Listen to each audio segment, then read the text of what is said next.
nabi maxamed calayhi salaatu wasalaam acmaal gaarah jirta uu bishan inoo sii tilmaamay waa kuwa ugu culus ee traininka lagu qaato traininada ugu culus kow de isagu waa ramadaan waa wada garanay iyada in la soomayo waa garanay waxyaabaha ugu culus ee bishan la qabto waxaa ka mid ah nabi maxamed calayhi salaatu wasalaam waa bishuu malakul jibriil qur-aanka la daraasayn jiray malakul jibriil baa u yimaada nabi maxamed iyo malakul jibriil baa waxay daraaseeyaan kitaabka alle ilaahay hadalkiisa idan bisha tani bay culimmadu yidhaahdaan waa bilu qofka muslimkii u xidhxidho inuu ku tadabburo ilaahay kitaabkiisa fahmo ilaahay muxuu nolosha ka rabaa inaan sameeyo waa aakhir wasiiqa samada ka soo degta oo binaadam lagu saxayo aakhir hidaaya absolute value binaadamka loogu talagalay noloshiisa oo dhan inuu ku balaangaraysto ka waran madaxweynaha waddankan ama ra'iisul wasaaradda waddanku hadday waraaq ku soo dirto maalin walba aad akhriday laakiin weliga aanad fahmin maxaa lagu odhanayaa qofta yara khabal waxu dhiman yihiin baad u ekaanaysaa waraaq adiga dantaada ka hadlaysa oo kuu soo degtay oo aad gacanta ku haysato oo weliga aad akhriyaysuuna aad fahmaynin inaynu qur-aan dhan fahamna daaye faatixadaynu fahmi weyn maalin walbana 17 jeer akhrino idan nabi maxamed calayhi salaatu wasalaam bishan wuxuu mudnaan gaara siin jiray qur-aanka iyo akhriskiisa qur-aanka iyo daraasayntiisa walidaalika waa culammadii waaweynayda muslimiinta rag ka midi xataa culumta kale ay dhigi jireen way joojin jireen imaamu maalik oo u soo xidhxidhan jiray xadiidka nebiga siduu u dhigayo waxay dhahaan bisha tan culamo badan baa cilmiga kaloo dhan joojin jirtay oo waxay odhan jireen bishana waa bishii qur-aanka akhriskiisa badiyaan imaamu shaaficiya waxaa laga sheegaa dee waxaynan inagu hawaysanayn inuu bisha 60 jeer qur-aanka dhammayn jiray soo naqliya idan bishani waxa koowaad innagana waxaa laga yaabaa imaamka jis ku tukiya in la yidhahdo masaajidkaas waa masaajid salaad badan oo muxuu sameeyaa jis qur-aan uu ku tukiyaa waxaa laynaga rabay nabi maxamed calayhi salaatu wasalaam habeen buu salaad galay dabeetana saxaabi baa u yimi wuxuu yidhi iskaga xidho waa kan dee nebigiiba tukanayay waa ku xidha dabeetana nebigu calayhi salaatu wasalaam faatixadii markuu ka baxay buu albaqara bilaabay waxaan sidhi buu yidhi dee kolley 100 aayadood meelahaasuu akhriyi doona waa dhaafiyey albaqaroo dhan buu dhammeeyey buu yidhi waa 286 aayadood waa 2 jis iyo dheeraad albaqaroo dhan buu nebigu dhammeeyey buu yidhi haddana albaqara marka uu dhammaynayey ayaa sidhi buu yidhi bes dabadee hadduu rukuuci doonaa suuratu nisaa buu bilaabay buu yidhi markaasuu iyana dhammeeyey buu yidhi nebigu calayhi salaatu wasalaam markaasaan sidhi buu yidhi hadduu iska rukuuci doonaa markaasuu aali cimraan dib ka bilaabay buu yidhi haddana suuratu aali cimraan buu dhammeeyey waa 5 jis iyo dheeraad ayuu hal ragca akhrinaya intaa waxaa ka mudan weliba wuxuu leeyahay aayad cadaab muu soo marin ilaa ilaahay buu ka magangelayay meel tasbiixa muu soo marin ilaa wuu tasbiixsanay yacni qur-aan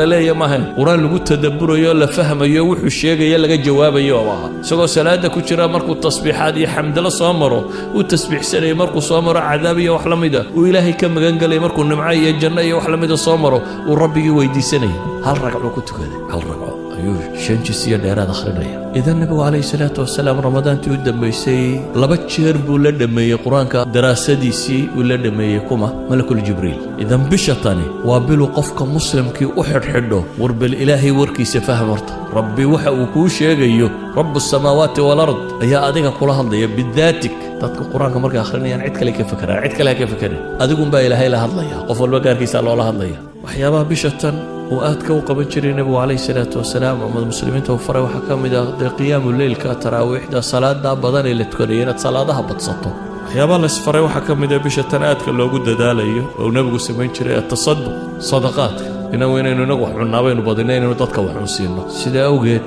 ayuu saxaabigii muxuu lahaa nebigu wuxuu ahaa mid deeq badan dee asliyan baa nebiga caadadiisa waxayd weligii wax la weydiiyey maya ma odhan aduu balqiyaas qof wax la weydiiyey aan maya odhanin weliba dadku isku mid maaha markaan dadkaba cidi kaa dhex aqoonaad meelahagaa iska joogto cidda kugu soo beegmaysa wax ku moodaysaa dee waa dad yar in yaroo qaraaba iyo 2-3 saaxiib ahayd aynu cid kale bay wax ku weydiinaysa laakiin ka warran haddaad dad madaxdood tahay oo weliba aanad askar iyo cid ku ilaalisa lahayn oo weliba hadduu madaxweynuhu 5 salaadood halkan inagula tukado oo cid dadka ka celinaysa aanay jirin imse qof baa wax weydiisan lahaa so qof weliba dantiisa kulama soo dhaqaaqeen isma yidhahdeen waa madaxweynihii ka warran hadduu rasuul ilaahay yahay rasuulkii ilaahay oo dadka dhex jooga oon meel la ku maqnayn oo 5 salaadood ba la arkayo oo haddana weligii wax la weydiiyey aan maya odhanin wax la weydiiyey aan qatu maya odhanin haddana isagoo sidaas noloshiisu ahayd ayaa la yidhi haddana ramadaan wa kaana ajwad mima yakuun wuxuu ahaan jiray fii ramadaan bisha ramadaan wuu ka deeq badnaa bilaha kaloo dhan baa la yidhahdaa intuu bishaa bixiyo way ka gadisnay wax bixintiisu ka riixil mursala bay ahayd buu xadiisku tilmaamaya sidii dabayl babanaysa ama dhabanaysa ayuu la mid ah yacni nabigu calayhi salaatu wasalaam gacantiisu way furray bisha tani waa bil markaa dadka muslimiinta ee takaaful ijtimaaci isu naxariistaan foqorada wax la siiyo masaakiinta wax la siiyo qaraabada la xidhiidhiyo tolka la xidhiidhiyo cid walba wax la siiyo waxyaabuu nabigu bishan samayn jiray waxaa ka mid ah iyadoo cibaadadiisu ay saa u badanto haddana bisha qayb ka mid ah dunidaba kasii go'i jiray marka horeba bisha cibaada lagu jiray haddana qayb kaloo bishan ka mida buu ictikaaf wax la yidhaahda samayn jiray 10 maalmood 20 maalmood oo ictikaafa ictikaafku waa maxay waa inuu qofku masaajidka isku xareeyo aanu dib uga bixin ilaa lidaruura inuu ama masquul tigayo ama cunno la siinayo wax allaaliya wuxuu ka maarmi karo inuu ka maarmo albaabka masaajidka inaanu istaagin oo marka masaajidka gudihiisa maxaa laga qabanaya dadka badhba intay ictikaafka ku soo xaroodaan hurdo uun haddana hurdo looma soo xaroodo dad seexanaysa gurigaaga baad seexan lahayd waxaa loo soo xaroodaa in cibaadada la maximize gareeyo bishii waa sii dhammaanaysaaye 10 dambe inaad goosato markaa the last days baad ku jirtaa 10 maalmood ugu dambeeyana nabigu calayhi salaatu wasalaam uu ictikaafi jiray marka ictikaafku macnaheedu waa maxay xaaraan iyo baabka ka kaalaya mubaaxaadka iyo xalaashii buu ka tegayay xataa xalaal ajar looga qorayuu ka tegayo ajar ka weyn uu raadinayay nabigu calayhi salaatu wasalaam wuxuu inoo tilmaamay ninku gabadhiisa markuu u tago duu xalaal ugu tago ajar baa loo qoraa siduu xadiidka nabigu sheegay laakiin 10 maalmood dambe maca dumarka waa laga fogaanaya walaa tubaashiruhunna wa antum caakifuuna fi lmasaajid baa ilaahay haweenkana ha la dhaqmina idinkoo ictikaafsan baa layidhi idan 10 maalmood calaa'iqu dunya kullaha buu jaraya wuxuu u fasax qaadanayaa in 10 maalmood umuurta aakhiro qura uu ka shaqeeyo waxyaabaha bishan ku badnaa nabiga calayhi salaatu wasalaam waxaa ka mid ah ducaa ilaahay baryadiisa walidaalika baa aayadda ducada ugu khaasaysani waxay ku soo aroortay maxay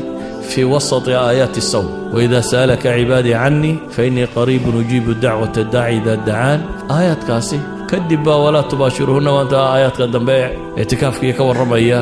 صومك آيات كي صومك كلنا وكور ريا إذا وحي دحده وجرتا محي وحي دحده وجرتا رمضانك ولذلك العلماء واحد هذا وأسطان tilmaamaysa khusuusiyada ay baryada ilaahay leedahay bishan gudaheeda daba ayuha alaxiba ilaahay wuxuuna leeyahay waan tasuumuu khayrun lakum in kuntum taclamuun kuwii cudurdaarka la siiyey ayaa haddana waxaa la yidhi wacala aladiina yutiiquunahu fidyatu طacaamu miskiin markii la yidhi ayaa haddana waxaa yidhi waan tasuumuu khayrun lakum in kuntum تعلم adigoo cudurdaar haysta haddana waxaa la yidhi waan tasuumu soonka idiin khayr badan haddaa wax garanaysaan baa ilaahayna leeyahy subxaana wa tacaala haddaba ayuha alaxiba warkaygu wuxuu ku kooban yahay bisha tan diyaargarowgeennu ha noqdo sidaynu ilaahay ugu noqon lahayn rabbi ugu xidhmi lahayn aakhiro ay u noqon lahayn taargetkeenna ugu weyn iyo saynu cadaabkeeda uga badbaadi lahayn janno ilaahay u weydiisan lahayn oo u geli lahayn bisha tani markaa ha noqoto daal badani waa inuu kaa muuqdaa oo ah faidaa faragta fansab ilaahay taacadiisa iyo cibaadadiisa inaynu ku daallo ee bilka islaamnimo badan ay naga muuqato laziness bilaynu qaadna maaha bil dadku caajisa waan soomanay qof walba idhaa nafta ka sii baxdo ee waa bil aad u baahantahay waa tababarbaad gelaysaaye 11 bilood oo dambaad u sii sahay qaadanaysaa 11 horena dembigoodaad iska maydhaysaa waa bil aad u sii saha qaadanayso cafaariiddii waaweyneed ee abaalisadii baa lagugu soo dayn doonaa markay dhammaatay saad isaga celin lahayd haddaad traininka ugu sii jirtaa ibliisaanu dibkuugu duufsan lahayn iyo kooxdiisii idan haddaad bisha lafteedii dayacanto dee waad wada dayacmaysaa saa awgeed buu nebigu wuxuu leeyahay man xurima khayruha faqad xurim ama uu aamin u leeyahay jibriil oo leh ninkay ramadaan u soo gasho fansalakh oo ay dhammaato walam yugfar lahu uu leeyahay afka ciidda ha daro nebi maxamedna waa aamiin leeyahay ilaahay waxaan ka baryayaa subxaana wa tacaala inta gaadha bishatan ee asiibtee ka faa'iidaysata ee ilaahay ugu dhowaata in rabbi inaga yeelo sala allahuma calaa muxamedin wala alihi wasaxbihi wasalam alxamdu lilah rabbi alcaalamiin